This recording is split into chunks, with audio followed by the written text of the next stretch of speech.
Hello student, welcome to Rashmi education. चलो आज आम अष्टम श्रेणी संस्कृत बहिर परिवेश विषयटी पढ़ा।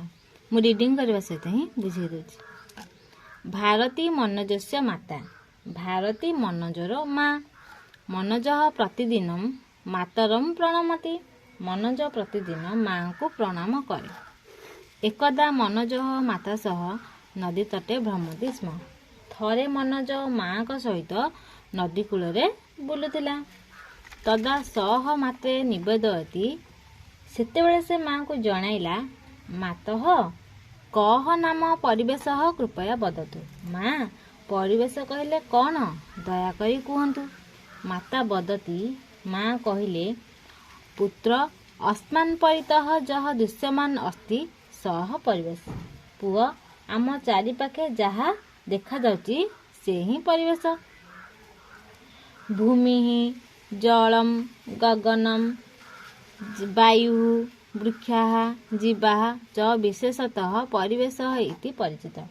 तेणु भूमि जल आकाश वायु वृक्ष जीव प्रभृति परिवेश बोली परिचित। पुत्र पुनः पुछति, पुओ पुणी पचारिला, मातः केन भावेन सह दूषित भवति। माँ, किपरि से दूषित होउछि। माता वदति, माँ कहले, गृहस्य अवकार द्वारा तथा च कृषि क्षेत्रे रासायनिक सारस्य प्रयोग द्वारा भूमि दूषित भवति। घरर अपरिष्कार तथा कृषि क्षेत्र रासायनिक सार प्रयोग द्वारा भूमि दूषित हुए। नगरस्य शिल्पकारस्य च वर्ज्यवस्तु द्वारा जलम प्रदूषित भवति। नगरर और शिल्पकारर वर्ज्यवस्तु द्वारा पानी प्रदूषित हुए। तैल चालित जानम धूम द्वारा वायु प्रदूषित भवति। तेल द्वारा परिचालित होता जान गुड़िकर धूआं बाहर वायु प्रदूषित हुए।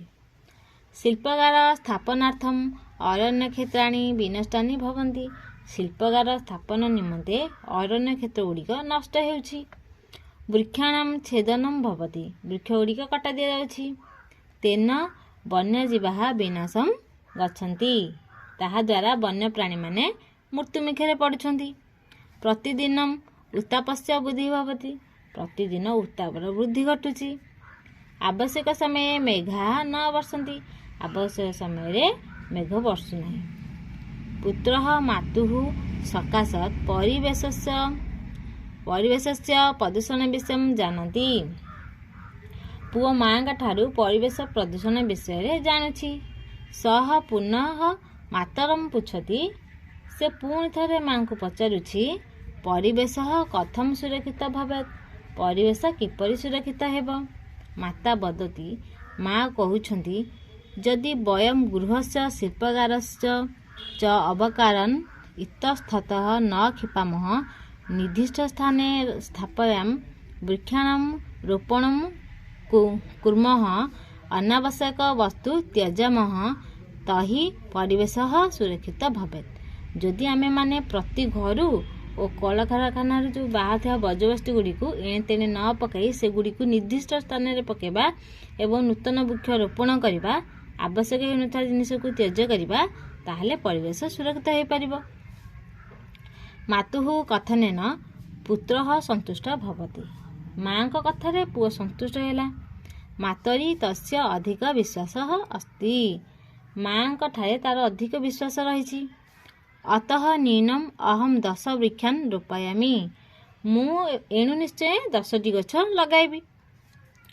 परिवेशस्य सुरक्षां च करोमि इति शपथं नयति, परिवेशर सुरक्षा करी बोली से शपथ निये। माता आनंदेन पुत्रम मनोजम आलिंगति, माँ आनंदरे पुओ मनोज को आलिंगन करती। अतः वक्तुम उचितम वृक्षः रक्षति रक्षितः, एणु कुहाजिबा उचित जे वृक्ष को रक्षा करे वृक्ष ताकू रक्षा करे। Thank you.